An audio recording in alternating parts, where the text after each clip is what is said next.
I'm Cash, and welcome back to Cash Talks Football, where we break down all the goals scored in the Premier League. And today we're doing Manchester City on their comeback tour against West Ham. Now, we know West Ham's had a pretty poor run of form, and I don't think Lopetegui, their manager, is going to last that long. I mean, well, I say that, and he's lasted this long. Yeah, they're a shadow of their former selves, and they should be doing so much better. But we're gonna watch this sort of right back area here, because you can start to see the cracks where City start to get their goals from, and some of the things that West Ham don't adjust and deal with. So ball's out here wide, and it's little old Savinho out here, and he does this right back a couple of times during the game. But I'm going to show you this so you can start to see. This is the build up of the first goal. But he's had his head up a couple of times, and he's trying to spot Haaland on the back post.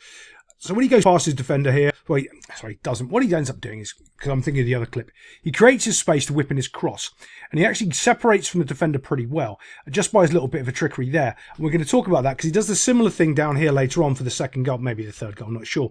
And he's trying to whip the cross in for Haaland, which subsequently gets knocked back out.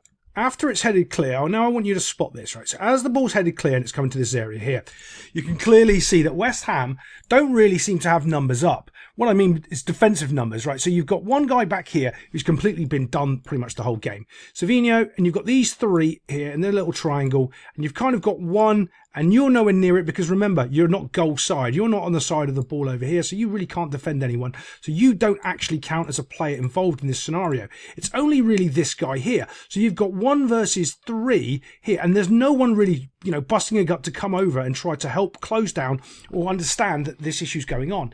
For some reason, players don't get goal side anymore in the Premier League. They think they can tackle from the other side over here, and I'm going to tell you why. It's because in training and the way that they're coached, the team's always looking to pass the ball back, so they're not actually bothered about getting goal side, because they always think they're going to nick the ball going back the other way and try and get it on the transition or do something like that.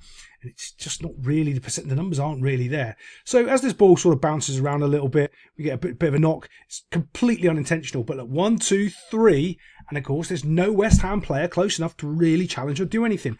So you got this poor, torrid right back getting done again. And now it's out. All he's looking to do is whip a ball across the box, because that's what he was trying to do for Haaland earlier, just trying to deliver.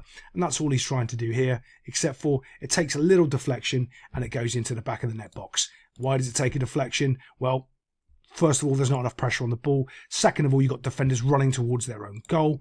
And any time you've got defenders running towards their own goal, it's really, really easy for them just to take a nick and it's a plop into their own net box. And that's what happens right here. As it goes forward, bump, there we go, there's the nick, and it goes over the keeper. Keeper's a little bit too early to go to ground to me, but you know what? As fast as the ball travels, you can't fault him on it. It all comes down to that second ball, no numbers, and it's just too easy, really. No numbers there, and that just keeps compounding all the way through the move, as you saw. But let's move it on, because this happens a couple of times in this. So this goal and move starts all the way back here from the keeper. It's one of the few goals where actually playing the ball out of the back works. Yeah, doesn't happen very often. It's hilarious that everyone does it. And there's so many issues I can go on with it. If you want to know more about that, look at my second part of the coaching course that I'm going to do. I'm actually going to break that up. I was going to do it over the international break, but I'm probably going to release part 2 pretty soon, and then 3, and then 4, and so on, so you can start to really understand what all this comes from and all the nonsense behind it. And I mean real, actual data, not just made up football or YouTube rubbish. So here's a little pass. It goes down the line here. Blop, off it goes. So all they're looking to do here is just connect. Haaland's coming in, and then the ball's getting pinged out to the other side. And this only comes down to if you've got ability and talent, and the other team is allowing you to, because look how open this is defensively. Look, I mean, that's huge. You're trying to win the ball back, and you're giving them all the space in the world to pass the ball around. And I know they're Man City and they're hurt a bit. That's the good little interaction there. Then the ball's going to ping out wide, and Haaland's going to make his little run into the box, because that's all he really does. It sounds silly, like all he does is score goals. Well, yeah, all right, that's good enough. But he doesn't really get involved in much more than doing that. Great ball out wide. Now, when the ball's out wide, Savinho picks it up and he starts running his guy 1v1. I want you to watch the attacker here and watch how quick he puts his head up to see if the delivery is on. That's the important part. Just beating the player is one thing, but then can he make a quality delivery on the second thing? That's the second part he's looking to do, right? So as soon as he goes past his man, bomb, off he goes. Look, head's not up yet, head's not up yet. He's running towards the ball. He knows he's beaten his man. There you go. See that quick look? That's the difference. His quick look. Now he's got a picture of where the area is he needs to put the ball into. And then we've got that space again back here. Now, to me, the defender is too tight to the player, but he has to be because he's caught in no man's land. If he doesn't, he's going to get done for pace into the space behind him. I'd prefer he dropped off a little bit and tried to wait, but he's damned if he does and he's damned if he doesn't in this. Like, I'd prefer he just drops off and tries to win the ball and tries not to get too close to him. But then it just means he's going to pass the ball into the midfield and the ball's going to get there anyway. So, yeah, he's in a tough situation because there's no real pressure from anywhere else or any help from anywhere else on this West Ham team. So, now we're looking for the cross, and it amazes me that you can have two West Ham players in the box tracking with Haaland and he can still get to the back post and score. Yeah. Guys, you've got to watch the runner. Come on. Like you've tracked him all that way and somehow he's mysteriously vanished away from you on the back post and he's got a free header and neither of you are there to challenge. It's just completely not good enough. I don't know what's going on at the Hammers, but it ain't good. Well, let's move it on. Actually, before we do, I want to show you this. I think this is one bazooka here, right? You can clearly see he can see Haaland and he makes a decision which, I don't know, is insane. He runs, look, just nowhere. Just lets him carry on. Sees him, and he goes, oh no, the ball's coming in, don't worry. Just lets the ball go, and Haaland just even stops running halfway through. Yeah, it's bad. Just from this freeze frame here, you can understand West Ham don't have a clue what they're doing and what their manager's trying to do, right? So here's the ball. There's no pressure on the ball. I don't know why you're stood there. Like, what are you doing? You're not putting pressure on the ball. You're not stopping the passing lanes because you're too far away from this player. Here's a player that wasn't marked by him who's deciding to run down the line for some reason because he thinks maybe this guy's going to pass down the line. So trying to anticipate a person's movement isn't exactly the brightest thing in the world because they will just tear you apart at this level. So all of us, when this guy passes the ball into the midfield area here, boom, look, this guy's run off. Oh, he's going back to his position. It doesn't matter that he's supposed to be going back to play right back. What he's ended up doing is running away from the person that was free in the midfield here and somebody else has to deal with his job. Because he can't let that gap happen, because if he does, he's in all sorts of trouble. So what he does instead is run back to play back four, right? Because that's important, instead of winning the football and holding the space there. Because he doesn't understand about winning the football and holding the space, because this guy doesn't understand about trying to put pressure on the ball or dropping off, because what he should have realised is his teammate's gone forward, oh God, I'll start heading back, because I'm not getting pressure on this ball here and I'll do his job. So you see the difference, right? If they actually played football properly, this guy would be up here and this guy would be running back here. They'd be changing, basically just switching spots, and they don't. So what does that enable old man City here to do? Walk through the West Ham midfield. If you look at where he is with the ball and you look at how many players are between him and the back four, oh yeah, there's zero. There was one, but he decided to run away, and two could have maybe covered his position over here. But even still, all that ends up happening, he gets to freely walk down the middle of the park. Now, the centre-back doesn't know what to do because it's so far up. Does he go and pressure the ball and leave the space in behind? Well, he's leaving the space in behind anyway because he's hesitating, right? Haaland's run is already happening. You can see it. He's just looking for the ball, waiting for it.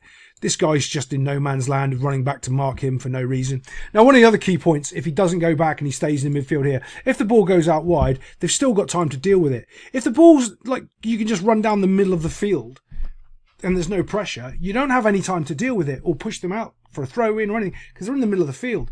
It's the dangerous part. It's because where the goal is. I just don't think they have any understanding of what their system is they're supposed to be playing at West Ham. They seem to be all over the place. And again, couple of frames on, you can see 1, 2, 3 players in a triangle. No one's putting pressure on the ball. No one's really tracking the run. He's too busy ball watching. This guy's completely out of the play. And it's just a simple pass. But I'll tell you one thing though, when the little simple pass goes, at least the West Ham player tries to go with him and tries to make it difficult. And it makes Haaland actually put on a good finish, which he does. Which, whoa, what a shock. Haaland's going to have a good finish inside the box. But from a West Ham point of view, they're just all over the shop. Little touch. Little finish, gets himself a goal. Now, from a West Ham point of view, you're going to go, oh, this is terrible because they've given the ball away. Yes, no. It's one of those really, really annoying things as a coach where you see your team do something that exactly that they're supposed to do. They just haven't executed it correctly because one of the players is terrible. And it just breaks down everything. And when this happens, it stops the confidence of all the players that they've just done something correct. They don't want to do it again because they've been punished by a goal. Okay? So we're going to watch this. Ball's been passed up to here. Now, as we go bump.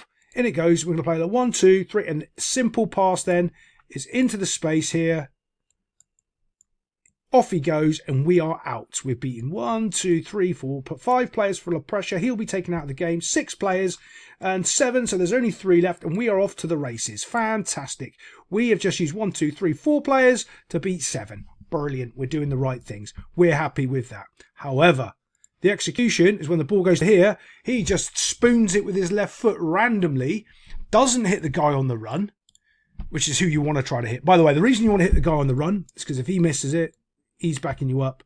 But if you put it behind him to no man's land, he doesn't know what's going on, and you shouldn't be playing football. It's that simple. So all of a sudden, it goes from a play where you're attacking, your player can't reach it, and now Man City are just going to walk the ball into the goal. Yeah, it's not good for the Hammers at the moment. It really isn't. Off they go. Kevin De Bruyne, keeper's panicking, and it ends up coming to Foden. Simple pass, because obviously the defender's pressuring De Bruyne. He's just going to knock it around him. Foden nutmegs the keeper.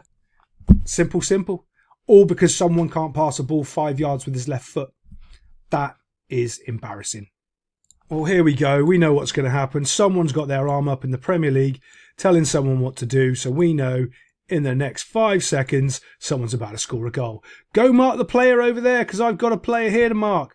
Do you know what you need to do? Tuck in and mark this player. So it's obvious that guy needs to... Don't split the two here because you're too deep to split the two. It's not what you want to be doing here. One of the other interesting parts is West Ham does get a little bit of a runner. Doesn't do anything, but it creates movement, so it makes people actually watch what's going on in this area a little bit more so they can squeeze the ball down the line. So in the old right-back position for Man City, with the old Kyle Walker position as I call it, because they're going to give up a goal down this way. No one's out here, and this guy's completely free. Obviously, the goal doesn't come from him. I think it's from over here. But it's the same issue out here on the right-hand side that they seem to have all of the time. Now it's off to the foot race. And he's got just a little bit, not enough, just a little bit in front of him to try to whip the ball across the 18-yard box and see what happens. Honestly, Man City have scored 4, but they're still vulnerable. You can still get at this back 4. And it's a shame that West Ham of old weren't at them, because West Ham of old, I think, would have just turned these lot over.